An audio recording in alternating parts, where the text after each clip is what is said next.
recording this video because I've been meaning to for a very long time. The audio, I know, is not going to be that great, but I want to get it out there because more and more people are getting on GLP-1 medications, on peptides, and I have been on a GLP-1 for the last 3 years, and I wanted to talk about my experience and what I've helped others do on this journey. So I could go on and on, but I don't want to make this a long video. I don't have anything scripted, so forgive me if it's kind of all over the place.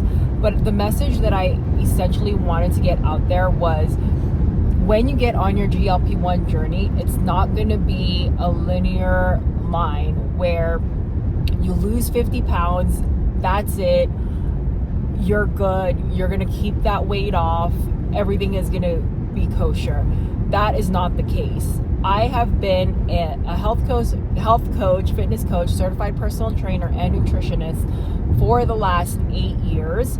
And I got on GLP-1s after I had my second baby, and I gained 50 pounds and I had trouble losing the last 30. And my doctor offered it up to me, so I was on the prescription and I was able to finally lose that weight. However, the thing that no one talks to you about, not even your providers, is when you get close to your goal weight, or if you've lose a significant amount of weight, 50 to 100 pounds, and you've been on your medications for a year or more, it's inevitable somewhere in your journey that you are going to hit a plateau.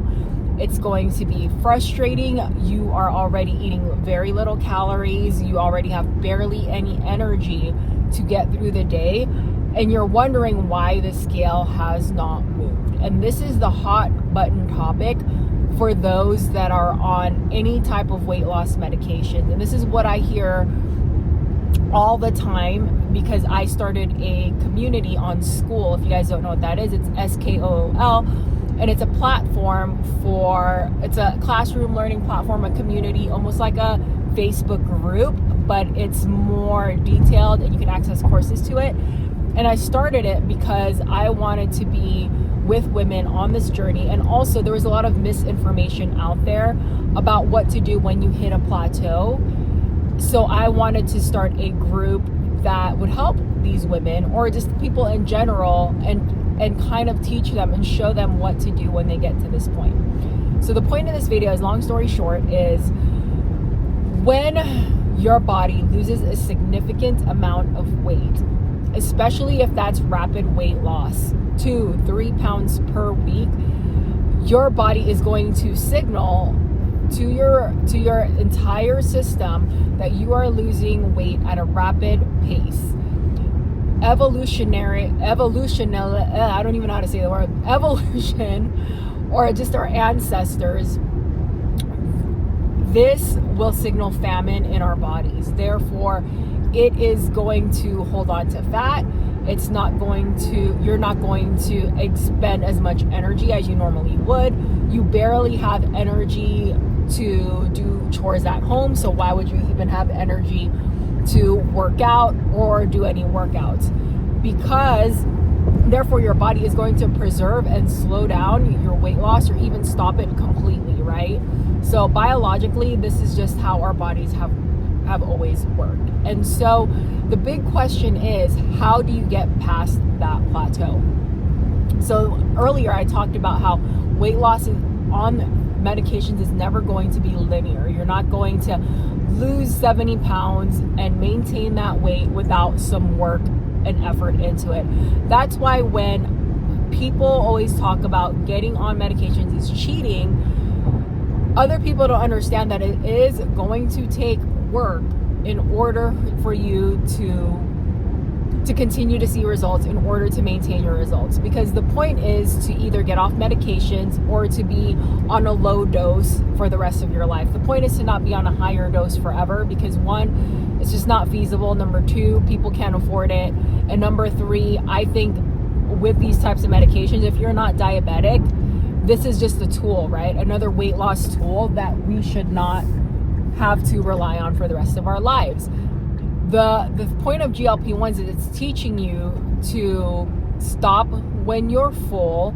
It teaches you to control cravings, to help with emotional eating, etc. So going back to the plateaus, there are, let's just say, 3 things that you need to look at if you've reached a plateau. Number 1 is, what has your calorie intake been for the last 3 to 6 months, right? If you haven't been tracking your calories, now is the time to do so. More than likely, you have probably been under eating for all these months. 800, 1,000 calories, because that's what these medications do. They suppress your appetite. So start tracking on an app like MyFitnessPal and really get a sense for how many calories you are eating on a daily and a weekly basis and get that average. Number 2, you've heard this time and time again, is how much protein are you getting daily? Ideally, this is just a range for women. 80 to 100 grams of protein daily is ideal. If you're strength training, if you weigh a little bit more, over 100 grams of protein daily.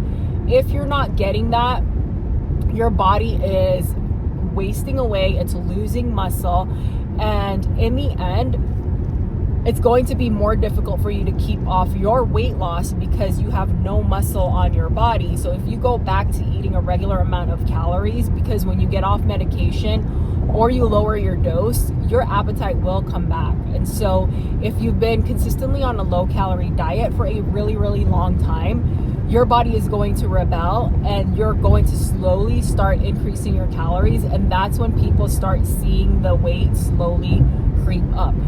So if you're going to do this, you're going to have to do it right from the beginning. So that's number 1. Number 1 and number 2, track your calories. How much protein are you getting daily? Number 3, are you, and you've heard this, right? Are you strength training? Are you strength training enough? Are you strength training to make sure that you are doing progressive overload? Are you tracking the amount of weight that you lifted? Are you being consistent in your strength training, meaning you're doing something week over week and you're making sure you're putting muscle on your body, not just lifting the same amount of weight?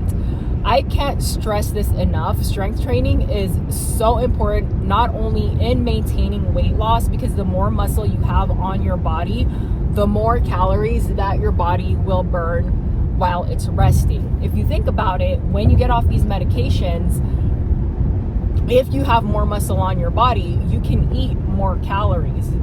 And if you don't, you're going to slowly start seeing the weight gain. So I was going to compare like one person over the other, but I just can't wrap my brain around that. So those are the things that you have to keep in mind. You don't need to, I talk to women all the time and they're like, I do 3 30-minute cardio sessions a week. I think I should increase to more cardio to get past my plateau. And there is a place for you to increase your cardio, even just increase your daily activity, which is called your NEAT. But we want to dial in and look into your strength training program first and seeing what we can do from there. So you look at those 3 things and you make tweaks one at a time. 1 week, look at the amount of calories that you're eating.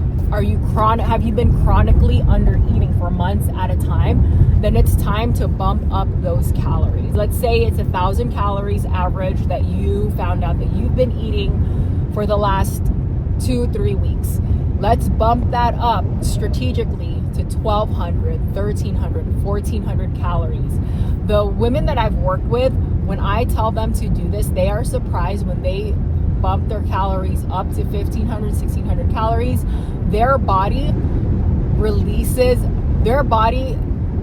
says, okay, we're actually not starving. So it gives their body gets permission to start losing weight again, because they say, wait a minute, I'm actually not starving. So yeah, let's continue to lose weight.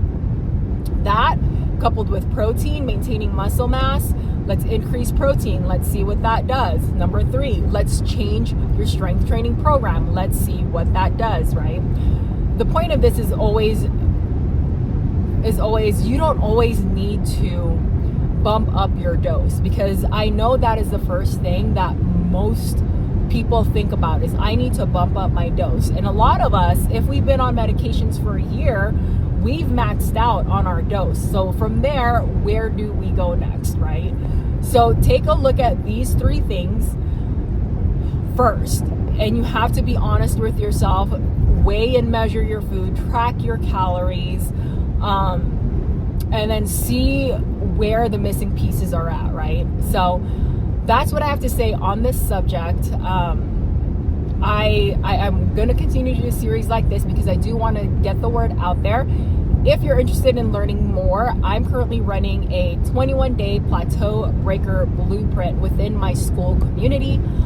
I will link that down below in the description box. And also, if you just want to join my free Skool community, the GLP1 Transformation Lab, that will also be in the link. Hopefully this video has helped you guys, and comment below and I'm happy to answer any questions that you have.